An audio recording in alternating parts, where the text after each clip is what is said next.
Hi guys, Thom Hunt here in the kit room, and the subject of today's video is going to be around an introductory lure fishing or perch fishing, particularly essentials kit list. I tend to focus on a lot of very sort of detailed stuff on all different types of baits, how modifications, different water clarities and all of the specifics.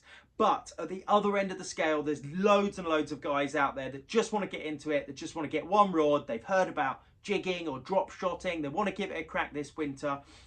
So this video is all around my personal recommendations of what you might need for some light lure fishing, but in particular, perch seem to be the most popular in the UK. They're the most accessible, most likely to get a bite, that type of stuff. So yeah, I would say if you're just getting into it, focus on your perch fishing, keep it light, but we're going to go through rod, reel, a little bit about braid, a little bit about my absolute go-to method, which is just a jig head and a shad, because that's the easiest way to fish. A little bit about some of the accessories you might need, like the right sort of size net, bit of luggage, that type of stuff. But don't get too bogged down. There's a few sort of key items in the following list, and yeah, as long as you've got those, you're good to go. But you don't need tons and tons of stuff. One rod, a net, a handful of lures, and away you go. So here we go. We're going to start with the rod. This is the Westin Finesse T&C, all right, which stands for Texas and Carolina, but you don't need to know that just yet. All you need to know is this rod is what I call the Swiss Army knife of perch fishing rods. Now, I'm a international tournament sort of grade angler, but I love these rods because I can basically do anything on them. The action is like a medium fast to fast action. They're not ultra fast, which is a bit of a trend these days, but they're fast enough to have beautiful fish playing action in them, but they're also mega sensitive and they're brilliant all-rounders. I can fish a drop shot on this rod. I can fish a crankbait on this rod. I can fish a chatterbait, a soft plastic, a Ned worm. I can basically do everything on the Finesse T&C. Absolutely brilliant. Super lightweight, really comfortable handles, really nice detailing, and coming in at a price point which most people I think would like. So that's the W3 range. The length is 7'1", which is the best all-round length. Shorter than that are a little bit specialist. Longer than that, maybe a little bit more into pike territory or longer casting, but 7'1" is absolutely ideal. And this one is the 5 to 15, and that does get my recommendation. There are three. There's the 2 to 10, which I typically use for light, small perch on canals when I'm going really light on my jig heads, like 1, 2, 3 gram jig heads. And there's also a heavy version, 7 to 21 grams, which is a little bit more for my like reservoir fishing, that type of stuff. But for an all-rounder, the 5 to 15 is the one. I can do everything from a bit of canal fishing. It's maybe a touch heavy for canals, but still pretty ballpark, it's pretty there, through all rivers, small to medium sized rivers, and I can even do a bit of light reservoir stuff on this 5 to 15 as well. It's a brilliant all-rounder. So if you're only looking for one rod, which I know a lot of you guys are, this is going to be the one. I can pair that up. This is a 1000 size reel. I've also got the same rod in a slightly different version. That's the W6, so it's the expensive version, but that's the same rod. Finesse T&C in 5 to 15, and I've got a 2500 size reel on that. They both pair up really nicely, all right? So anything from a 1000 to a 2500 is absolutely perfect. They feel just right. For your light canal, small river type stuff, 1000 or 1500 is absolutely fine. If you are doing a little bit more lake, a little bit further distance, you want to go on the reservoirs or bigger rivers, that type of stuff, maybe go up towards 2500. But that's the right kind of ballpark. The braid I've got on there is the W6 8-strand braid. So it says up here X8, that means 8 strand. 4 strand, 3 and 4 strands are at the cheaper end and a little bit rough.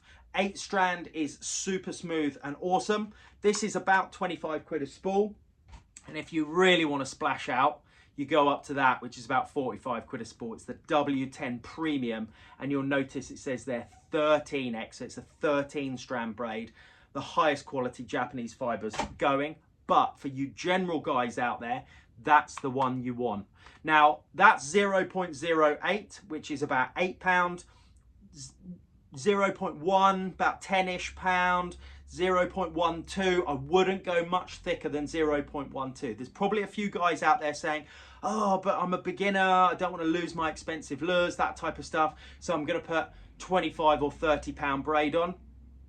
If you want to, go for it, but I don't recommend it, because if you're going to use jig heads as light as a few grams, which is what a lot of perch fishing does, it's a bit like trying to fish a float with a 15 pound main line. It's just all a bit not very nice. So come down anywhere between 0.08 and 0.12 of a millimeter for your thickness of your braid, but in poundage terms, anywhere sort of 8 to 15 max, but 8 to 12 is about right.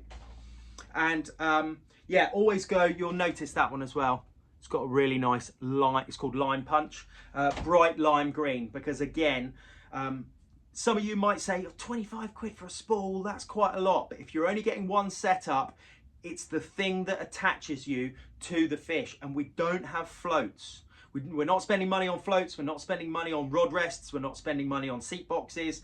So invest in your braid, because that is exactly what transmits the bite up through the rod. And it's really important to get a good quality one. All right. So 25 quid is worth spending the money. We like the bright colours in lure fishing as well, because we don't have floats in lure fishing, but you want to watch this like you watch a float. You can get so much information. If you've got a nice thin braid, doesn't catch the wind too much, it'll be nice and direct, it cuts through the water, so you're nice and direct. And anytime, if you're in and around a shoal of bait fish, you'll see tiny little jumps on the line where they're kicking it, so you know that there might be bait fish in the area.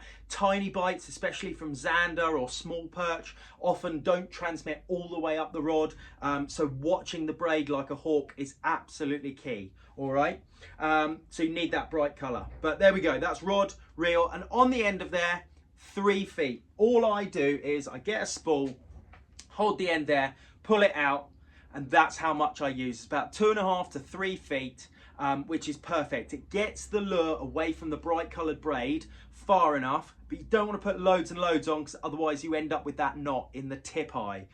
You want to avoid that, it's a bit of a pain. So 2.5 foot of fluorocarbon on the end is fine. And for perch fishing, anywhere between 5 and 10 pound is fine. 5 pounds at the light end if you're fishing canals, that type of stuff. Most of the time, me personally, I'm like an 8 to 10 pound guy, because if I hook a better perch or a pike or anything like that, I just want a little bit of extra insurance. So I don't mind forsaking a couple of bites off tiny small fish in order to have a little bit of durability in my kit. So 8 to 10 pound fluoro is fine for me. If you're fishing areas, so that here's another rule. If you're fishing, and I'll get onto this in a second, a bait that's got a treble on, always have a wire trace. If you're in an area where you're likely to catch pike, always have a wire trace. All right, but wire traces, there's a big difference between a light one, which might be sort of 6 to 10 pound, and the ready-made ones are pretty good. I tie my own. I use this stuff here. That's in 6.6 pound, which I use a lot for my perch fishing. And yeah, like always have that wire trace on, because even those small pike and stuff, they're actually great fun. You don't want to lose one, you don't want to lose a lure, and you don't want to leave the pike with a lure stuck in its gob. All right, so when you've got those areas, if you keep the wire trace nice and light, you don't want to be fishing 20, 25, 30, 40 pound wire. That's silly. Not for your perch fishing. For your light lure fishing, keep it sort of like 6 to 10 pound for your wire, and it just saves you from getting bitten off. Yeah, so that covers rod, reel, braid, a little bit of fluorocarbon. Now let's move on to jigs. So you walk into a shop, there's an absolute multitude of different colors of all of this sort of stuff on the wall. What do you go for? Well, there are rigged and ready options, so they're super easy to just clip on. So On the end of your fluorocarbon, just tie a small little neat clip, something like a mustad fast hatch or just any sort of small clip allows you to swap over and change, because that's another key point. I'm going to make a few lure recommendations here. You don't need tons and tons and tons, but what I would recommend, you have a small box that's got a little bit of variety in it. So you might have a metal spinner in there, you might have a few soft plastic jigs, you might have a crankbait or a jerkbait, which is hard plastic. Having a bit of variety really helps, because on any given day, one lure tends to be better than the others. And instead of having 50 soft plastics, you're better off with 10 soft plastics and then a little variety of some of the others. But yeah, so rigged and ready versions. Something like this would be absolutely ideal. So what have we got here? We have got the Shad T Slim 5 centimeters, 7.5 centimeters, 3-inch, and that's on a 5 gram jig head. Now, as an all-rounder, if you're going to go to a lake, to a river, that is going to be about right. If you want to go a little bit smaller, you're going onto the canals, we're doing what we call wasping for smaller perch. You can still get some really nice perch in canals, but if you're looking for bites, go around the bridges, go around the locks, and scale down to a 5 centimeter. So that's the smallest one that we offer. And on those canals where you haven't got much flow, it's only a few feet deep, 2 grams is absolutely fine. 1, 2, 3 grams is absolutely fine, and a small 2-inch bait. For general stuff, I would probably step up more, sort of 3 grams, 5 grams for your general stuff with a 3-inch bait like that, the Shad T Slim.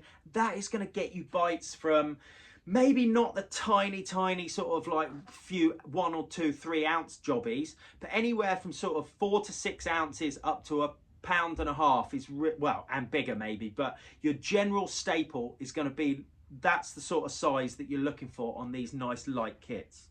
Now we've got a little bit of a mixture here, and then coming up to the next sort of size up, so you can notice this has got a tag on it because we do these in boxes, so you can buy them individually. They come in packs, multiple packs as well.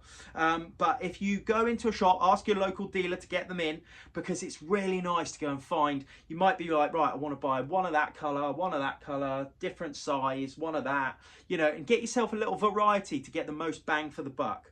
But that's a 9 centimeter. That's a Shad T's, and that is also, that's on a 7 gram jig head. All right, so roughly most of your jig heads want to be from 2 to about 7 grams, and most of your lures want to be 5 to about 9 or 10 centimeters for perch fishing. But if you sit in the middle, something about 3 or 5 grams and something about 7 centimeters is great. It's going to get you bites. That's what we want. So we've also got like things like this. This is a super cool little lure, 7 centimeters. If that doesn't look like a small fry, then I don't know what does. That's Ricky the Roach in 7 centimeters. We've got the famous ones like Shad T's. We've got Shad T Slim. We've got things like the Blood T's as well. Might come on to that in a second. But there's a variety of sort of little options there. But jigging, fluorocarbon, down to a clip, get yourself a ready-made. Always start with a shad tail and a jig head, clip it on, and away you go. And like I said, wire trace in there if you've got some pike present. In terms of retrieve, flick it out, hold it on a tight line, let it fall to the bottom. As it's falling, your line's going to be tightening up, and as it hits the bottom, you'll notice that your braid will slacken slightly because there's no resistance anymore. That's the indicator that you've hit the bottom. Tighten up a little bit, and you can't go wrong with 2 turns and a pause. So you give it 2 winds of the handle, you keep the rod pointing almost directly at the bait, not super direct, but maybe just a little angle. You don't want it right off to the side.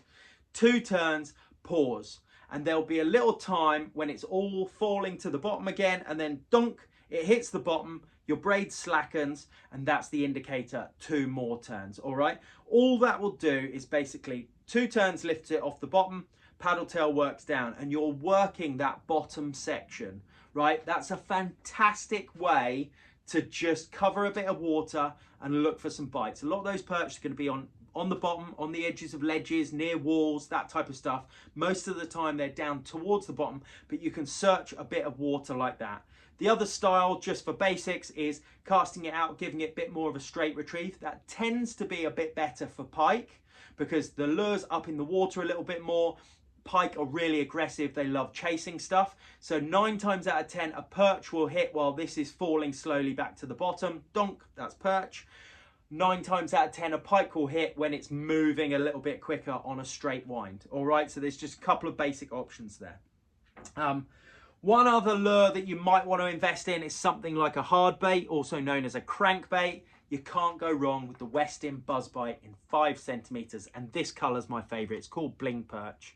This has caught me so many perches, unbelievable. So yeah, have a crack on that. They are a little bit more expensive, but as long as you don't throw them up a tree, they last for ages. I've got boxfuls over there that I've had for more than 10 years, and as long as you change the trebles, they can last a lifetime. All right, they get a bit beaten up, but there's something really cool about having old lures that have got teeth marks in them and loads of memories. So always, yeah, if you can afford it, a lot of these are going to be sort of 6 to 10 quid.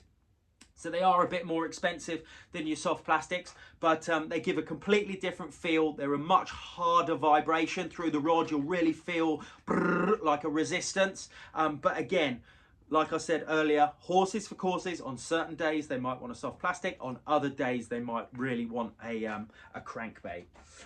Also consider a little V-tail lure. Now these are brilliant on a drop shot. I won't go into explaining drop shot yet. There's loads and loads of videos on drop shot and how to tie that type of rig. But basically that's a really great lure fishing rig, one that you might want to get into, and works fantastically with both paddle tails and V-tails like this, because you can just shake it ever so slightly using the rod. But for ease and looking for a bite, always go paddle tail and always go jig head. Just so easy to clip on, cast out, multitude of different retrieves, and you will get bites on them. Let's move on to nets quickly. For your general perch fishing, I would use something like this. It's a rubberized mesh. It's got an extendable handle and it's got a folding head. So these are about 45 quid, yeah, about 40 to 50 quid, a couple of different sizes. This is the medium style one, which I really like because it's got a little bit of depth to it. Great size for perch, and also I can fit pike probably up to 10-12 pound in here maybe. So again, for your small rivers and canals and stuff like that, it's going to be absolutely ideal. If you do want to get into a bit more pike fishing, obviously step up to a larger size net, but like I said, for this light perch fishing, just trying to get a few bites, this is absolutely perfect. You can slide it over like that. There's a little clip on here, so it clips onto your belt. You can just keep it on your hip, super lightweight, hook into a fish, pull it off, snap it ready, and then net your fish and away you go. Really, really simple, all in one, and absolutely brilliant product. And that soft mesh as well is really good for fish care. In terms of luggage, you might want something like this. Again, keep it really simple. This is the Westin W3 sort of sling bag. I can get a couple of boxes stuck in there. There's, you know, little Velcro pouches and stuff. There's one on the side there which holds my tools, you know, like a little set of pliers, that type of thing. But again, really affordable. So like 30 to 50 quid will get you a decent one of these that will come with boxes in, and you don't need tons and tons of kit. Keep it really light and away you go. You might want to get yourself a small unhooking mat and a measure as well. In lure fishing, we obviously do a lot with measurement. So yeah, maybe get one of those, and never forget, there's a lot of people out there that forget their scales. A simple plastic bag that's wetted in the water. You can, again, Westin have got really nice weigh slings with branded, and they've got nice drainage holes and stuff at the bottom. But if you just want a plastic bag in your pocket and a nice lightweight set of scales, don't forget those. And the last bit that I'm going to cover is just about tools, because again, when you hook into a small pike, you know, they've got teeth. you want to be able to get the hooks out properly. So in terms of tools, something like a small set of braid scissors can be really useful for tidying up your knots, and then some sort of unhooking plier.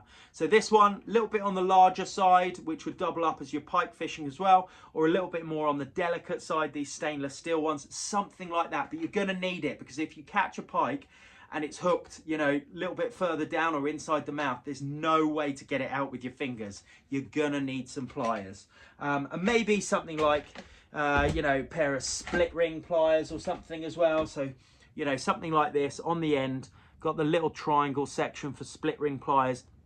These are one of my favorites, actually. When I go canal fishing, 9 times out of 10, that's the only one I take. It's got cutters in there. I can do braid, light wire. I can do split rings and changing hooks and stuff like that. Nice, heavy-duty ones. And this is sort of just long enough to get in there if I catch, you know, pike up to sort of 10 pound or so. So they're a really good all-rounder kind of set. So there we go, guys. There's a little kind of introduction to a kit list. I've got to say this as well, the last lure that I forgot to mention, a spinner. You can't leave her. You've got to have a couple of like MEP style spinners. They're the oldest baits in the world and they're still brilliant. So in terms of variety, make sure you got 1 or 2 of those in your box as well. But there you go, guys. Finesse T and C in 5 to 15, brilliant all-rounder. Nice 1,000 to 2,000 size reel, about 8 to 12 pound braid, something like that. Little bit of 8 pound fluorocarbon on the end, a clip, couple of soft plastics, and like I said, ready-made jig heads are the way to go. If you do want to get your own jig heads, so I've got a packet of jig heads there. These are 7.5 grams. So with most of my perch fishing, it's less than 10 grams. But if I had 7.5 gram here, let's take one of these out and I'll just show you, if you do want to rig your own baits, let me find one. Here we go. Let me rig a bait for you and just show you how easy it is, the right and wrong way to do it. Right, you line your hook up against your shad like that. So the bait's going to go all the way up to the jig head, and you want to mark it just where I've laid the hook across there. I'm just going to mark that because that's where my hook's going to come out. All right, so you'll notice there, I've just marked it up exactly where that hook's going to come out. Keep it nice and straight in the nose, thread it round the bait and come out where I've marked it, and bingo. Yes, I've done this before, but there you go. That's absolutely perfect. All right, see that? I've got plenty of hook point there that the fish can get a good hook up on. It's not coming off the bait like this. It's not coming off the bait like that. All right, just line it up nice and straight on your jig heads. Yeah, so there we go, guys. A little bit of luggage, get yourself a nice half decent net and just get out there. So they're the essentials kit list. Hope that helps a few beginners getting into the game. And yeah, until next time, I'll see you on the next one.